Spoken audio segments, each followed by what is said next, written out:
Magandang umaga. So, habang sa probinsya tayo ngayon, no?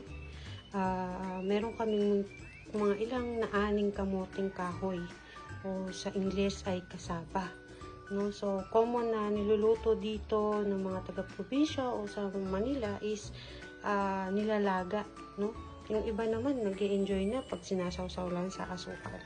Pero for today's vlog namin is anong gagawin natin? Gagawa tayo ng steamed cassava flan. So ano nga ba mga ingredients? Ito yung mga ilan sa ingredients sa kakailanganin natin para sa ating cassava steamed flan. So paano? Tara, umpisahan na natin. So ang next na gagawin natin sa cassava after mabalatan, so, syempre, hindi naman perfecto yung kasaba na nakuha natin o kamote. So, ito lang yung pwede kong may isahog sa kasaba natin for today.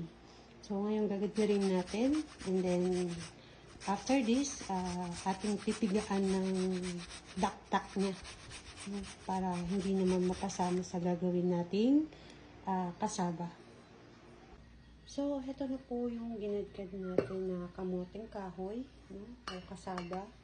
Then, lalagyan po natin ng evaporated milk. Ayan. So, lalagyan din po natin ng condensed milk, no? Then, vanilla.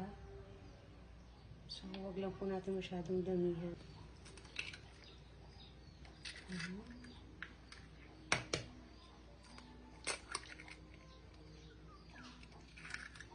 Then, yung next natin is yung butter. Since wala naman tayong butter, ginamit ko po ay star margarine. Next, kakaramelize natin yung sugar sa blanera, which is dito natin ilalagay sa blanera mamaya yung kasaba. Yan. Then, isa-isa natin lalagyan yung mga blanera ng So, ito na nga po ang ating nagawang steamed cassava flan. So, check natin kung ano po itsura. Oh! Hindi naman po siya sunog ha. Ano lang po yan. Brown sugar po kasi ang ginamit ko. Kaya medyo darker po yung cassava flan natin.